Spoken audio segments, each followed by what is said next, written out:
Halo, selamat datang kembali di channel YouTube Indo Programmer.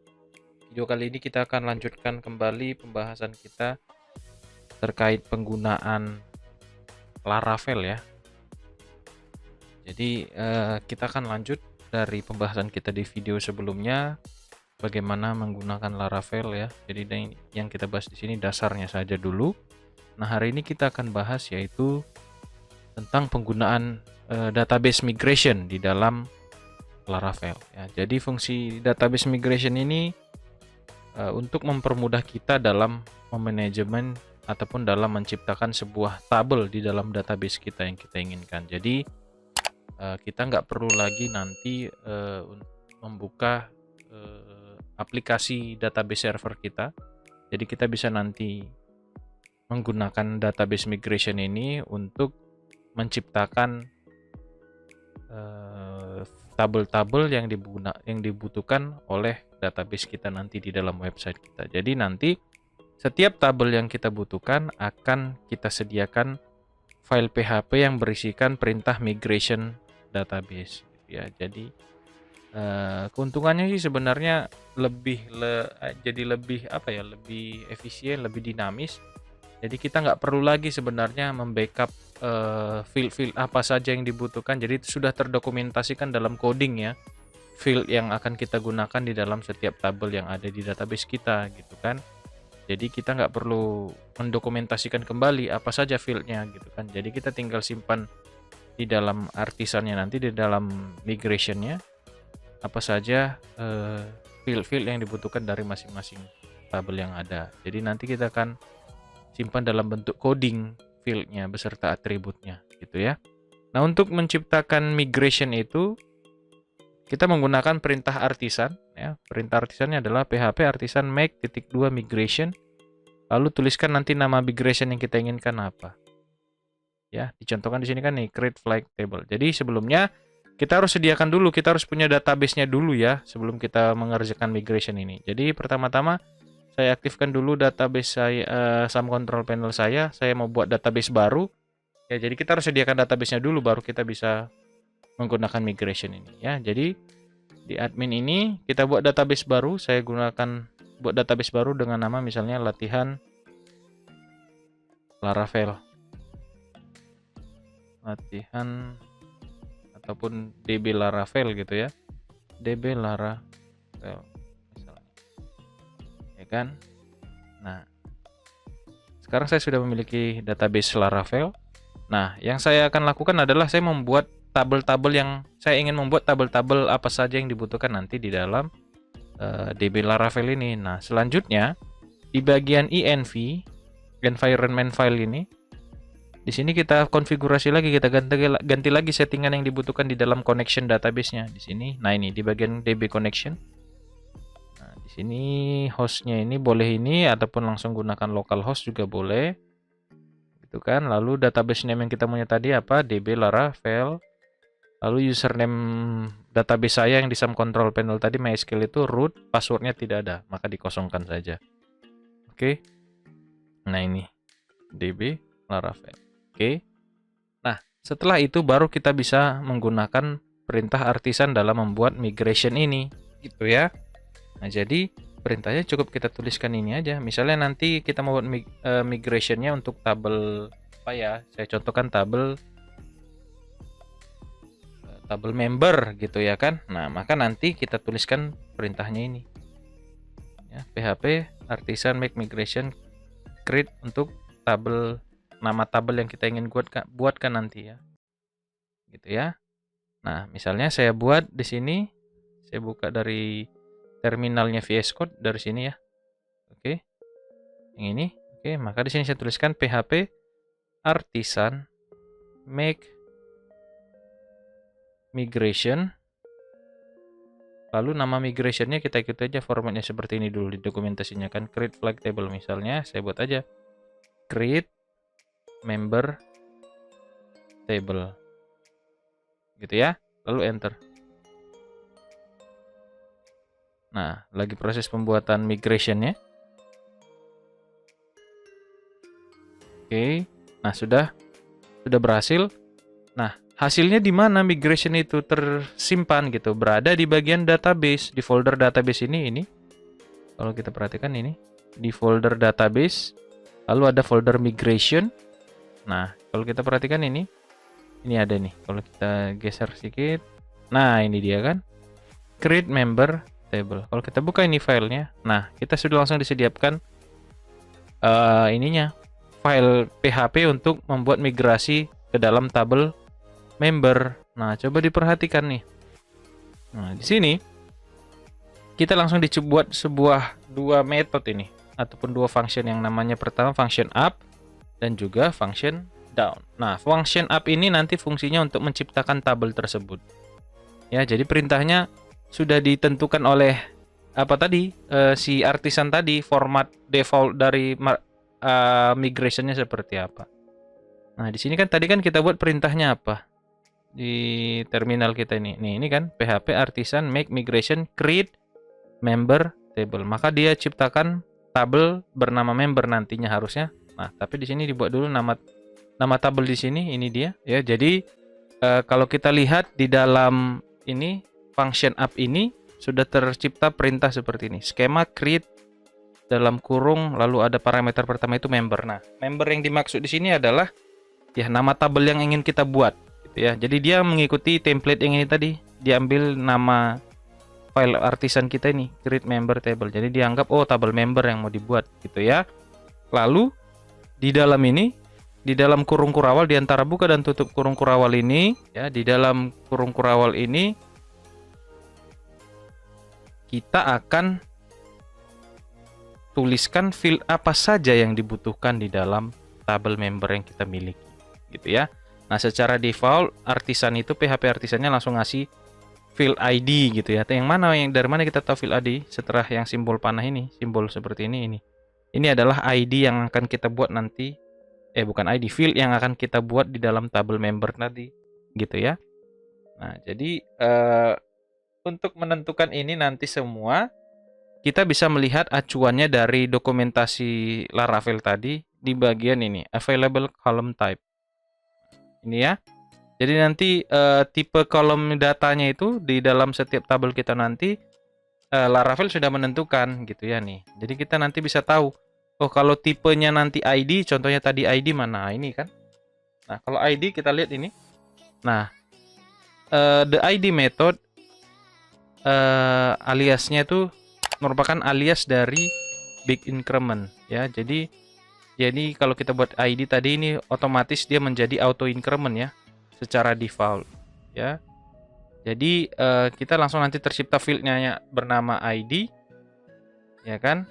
Nah, jadi tipe datanya itu integer kalau nggak salah gitu ya. Nanti kita akan coba ya. Nah, lalu ini ada banyak ini tipe datanya yang tadi ini column type-nya. Jadi kita sesuaikan saja nanti. Kalau misalnya kita mau buat nama varchar gitu kan. Nah, di sini juga ada itu disediakan. Ada teks, ada char, ada varchar gitu ya.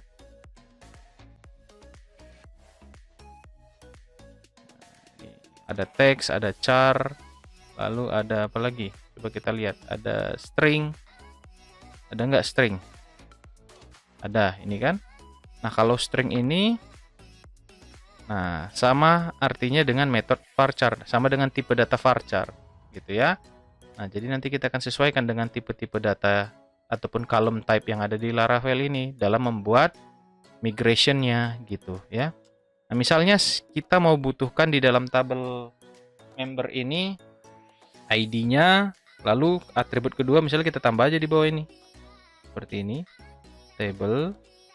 Misalnya kita mau kita coba lihat di dokumentasinya bagaimana konfigurasi ininya, migration-nya.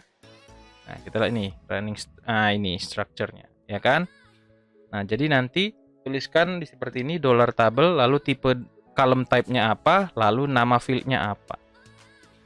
Ya, kalau kita pakai ID nanti secara default ini nanti maka field-nya ID. Gitu ya. Nanti kita lihat hasilnya. Kita ikutin aja dulu format seperti ini, ya kan? Nah, lalu misalnya saya buat nama string ya, tipenya string. Nah, nama field-nya adalah nama, gitu kan? Lalu field selanjutnya table, ya kan? Lalu tipe datanya string saja lagi. Ini tipe datanya, field-nya adalah kelamin, mendata jenis kelamin gitu kan. Lalu selanjutnya saya pakai string ini untuk ponsel, nomor ponsel seperti itu ya. Lalu selanjutnya table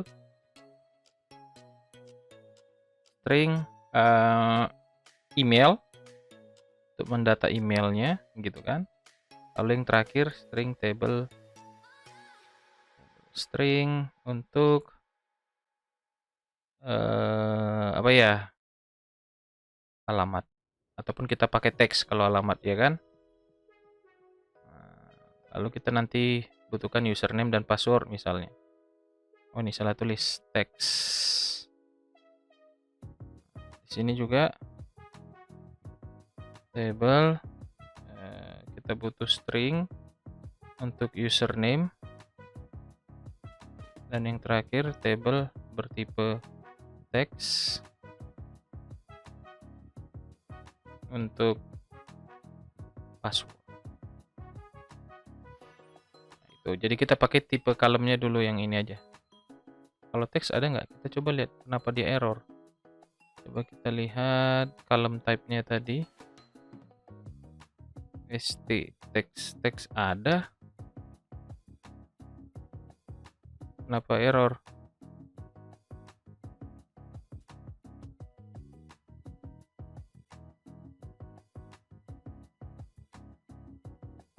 Oh, salah tulis ini table. Harus Inggris ya. Table. Oke, udah. Lalu ada ini yang defaultnya tuh nih ada timestamp. Nah, timestamp ini fungsinya secara default itu untuk membuat timestamp. Kita lihat dulu ke atas ya di column type-nya ini. Nah, ini timestamp ini ada S-nya ya, timestamps.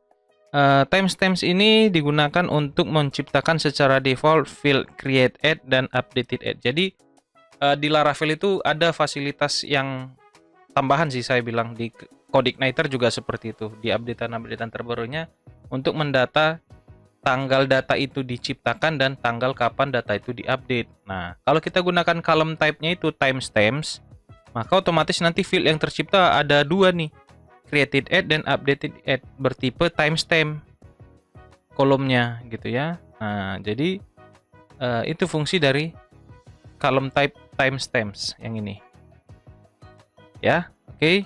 Nah, oke. Lalu kalau sudah kita tuliskan di bagian function app ini apa saja field yang kita butuhkan, seperti ini perintahnya tadi beserta column type-nya dan juga nama field yang kita inginkan, maka untuk menjalankan migration-nya, perintahnya tinggal kita tulis ini di dalam terminal kita nanti, ataupun command line ataupun command prompt kalian. Ya, yang ini PHP Artisan Migrate. Jadi artinya semua nanti migrasi yang dimiliki di project kita akan eksekusi, akan diciptakan tabelnya. Nah, kalau kita perhatikan tadi di DB Laravel saya belum ada field ya. Nih, belum ada tabel ya, no table found in database. Itu kan pesannya ya. Nah, kalau kita perhatikan secara default tadi kan bukan default ya. Awalnya tadi kan kita hanya buat migration ini ya. Tapi di Laravel ya ada tercipta default juga sekitar 4 migration untuk masing-masing tabel. Di sini ada tabel personal, ya kan, valid job, ada password, ada tabel user. Ya, jadi ini bawaannya gitu. Jadi ketika kita jalankan nanti PHP Artisan Migrate, maka semua migrasi, file migration yang ada di sini akan dieksekusi. Artinya semua tabel yang ada di migration ini akan diciptakan dengan menuliskan perintah ini tadi, PHP Artisan Migrate. Kita akan coba. Di sini saya tuliskan PHP Artisan Migrate. Enter. Nah, jadi nggak hanya tabel member ini aja yang di-migrate ya, semua tabel yang ada sudah di-migrate. Nah, kita lihat hasilnya di sini. Kita refresh di database kita. Nah, sekarang kita sudah punya tabel ini. Nih, ya kan? Yang tadi kita baru buat migrasinya kan member. Coba kita lihat di member. Nah, ini dia. Tipe datanya kita lihat di structure. Nah, ini dia. Kalau ID, tadi ingat. Tadi dijelaskan bahwa di dalam Laravel, kalau tipe column type-nya yang digunakan ID, maka dia menciptakan dengan tipe data big integer kan? Nah, ini dia mana tadi ID. Nah, ini. Nah, salah. Harusnya nggak boleh gitu ya. Nah ini. Nah, dia akan ciptakan field ID dengan tipe data big increments. Jadi big integer. Nah, kita lihat di sini. Ini kan jadi big integer. Nah, nanti kalian boleh tentukan sendiri mau pakai big integer atau yang lainnya. Sesuaikan dengan column type yang kalian inginkan, gitu ya. Nah, oke. Nah, lalu bisa aja pakai ini. Increments misalnya, nggak usah mau pakai big integer Pak, tapi mau pakai increments, ya udah pakai ini aja. Berarti kalau pakai increments itu tentukan nama fieldnya. Tapi kalau pakai ID, column type-nya ID, maka otomatis nanti dia akan ciptakan field ID. Ini kan, the method will create ID column. Dia akan ciptakan field ID di tabel kita. Kalau increment ini kita tentukan dulu type-nya apa. Bukan type, nama fieldnya apa. Beda ya dengan penggunaan ID dengan increment. Kalau integer kan gini, ya kan? Nah, jadi sesuaikan saja, ya. Jadi kalau auto increment itu kan sifatnya sudah menjadi primary key ini. Karena nanti setiap data bertambah maka ID-nya juga akan bertambah otomatis dan menjadi sebuah primary key di dalamnya. Itu arti dari auto increment ini gitu ya. Jadi field-nya kalian lihat aja nih, sudah sesuai dengan perintah migration yang tadi kita sudah tentukan di file create member table tadi kan, yang ini, ya kan? Nah, ya. Sudah sama, nama, kelamin, ponsel, email, alamat, username, password. Coba kita lihat di sini. Nah, hasil yang tadi timestamps ini, hasilnya ini. Dua field ini tercipta, created at dan updated at dengan tipe data apa tadi? Timestamp. Ya kan? Jadi nanti ini akan bermanipulasi secara otomatis tanpa kita harus mengisi field di dalam created at dan updated at ini. Jadi setiap ada data baru nanti otomatis created at dan updated at ini akan tersimpan, terekam tanggal berapa, jam berapa data itu ditambahkan gitu ya. Nah, itu dia. Nah, lalu kalau misalnya kita mau di migration itu ada banyak perintah ya. Nah, misalnya kita mau nge-refresh rolling back migration ataupun mau ada perubahan data gitu atau ada penambahan migration baru. Nah, bisa kita lakukan migration perintah ini php artisan migrate _2 rollback. Nah, rollback ini artinya untuk merefresh, bisa kita bilang seperti refresh ya. Jadi semua data dihapus dulu, tabel kita baru dibuat lagi. Ya. Nah, itu ada yang rollback, ada rollback step 5 gitu kan. Nah, step ini fungsinya nanti kita limit berapa kali banyak migration yang harus di rollback gitu ya. Lalu ada reset. Nah, migration reset ini command will rollback all of your application migration gitu ya. Nah, kita akan coba. Misalnya kita jalankan ini migration php artisan migrate rollback. Kita coba php artisan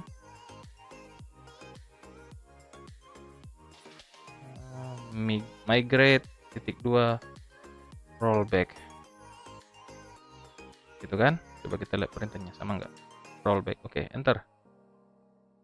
Nah, apa yang terjadi? Coba kita refresh. Nah, di database Laravel-nya sudah hilang semua field tadi. Field tabel kita tadi yang tersimpan data di tabel migration-nya nih. Nah, fungsi tabel migration itu merekam sudah berapa kali data migration itu dilakukan. Jadi menyimpan informasi migration-nya ya, yang ini. Tabel migration. Oke, jadi rollback itu menghapus semua tabel-tabel migration yang sudah kita buat tadi, gitu ya. Nah, kalau misalnya kita buat lagi nih, ini nih. Bukan ini tadi ya, terminal ini ya. Nih, php artisan migrate, maka diciptakan ulang lagi tabel-tabel yang kita miliki tadi. Ini saya refresh. Nah, sudah ada lagi. Oke, di tabel migration ini nanti berisikan log ya, log dalam membuat setiap tabel migration itu. Jadi dia tabel migration itu mendata file migration itu sudah berapa kali dilakukan nanti untuk di migrate gitu ya. Misalnya ada perubahan nanti di tabel member, maka ketahuan tuh berapa kali file migration untuk member ini dilakukan, terhitung di sini batch-nya gitu ya.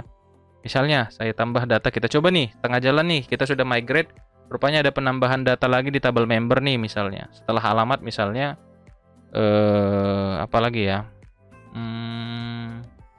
Username, password, kira-kira apa lagi ya datanya misalnya.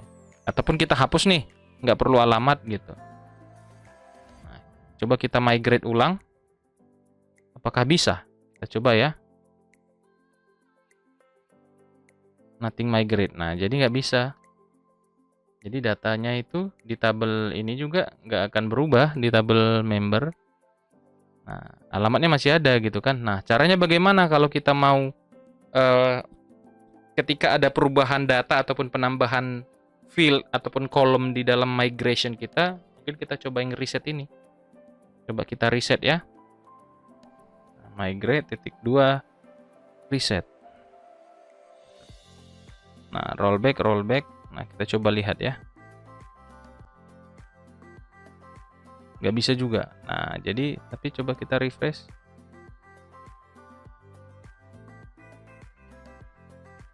Oke, jadi nggak bisa nih. Rollback jadi sama reset hampir sama ya. Lalu nah, jadi untuk update tadi seperti tadi, misalnya kita perbaiki lagi nih. Bukan di rollback ya ternyata. Ini saya jalankan lagi aja migrationnya.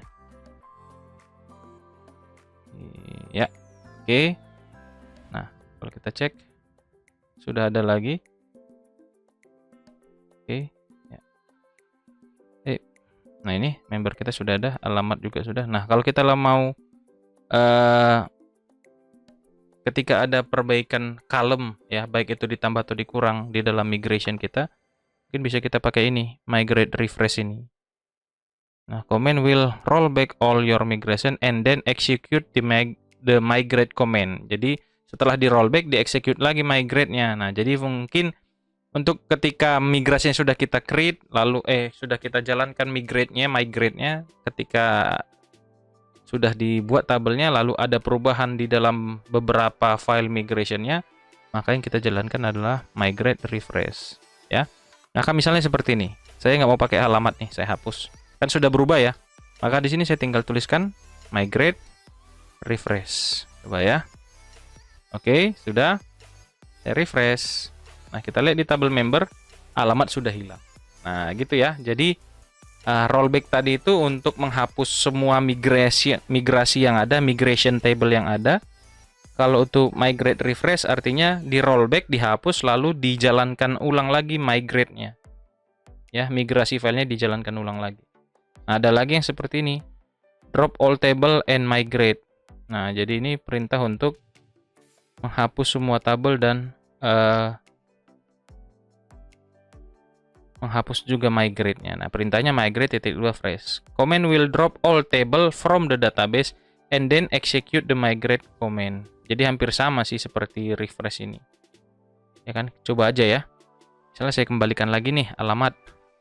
Coba kita lagi tuliskan di sini migrate sesuai tadi fresh. Nah, coba kita refresh database kita. Nah, kita lihat di member.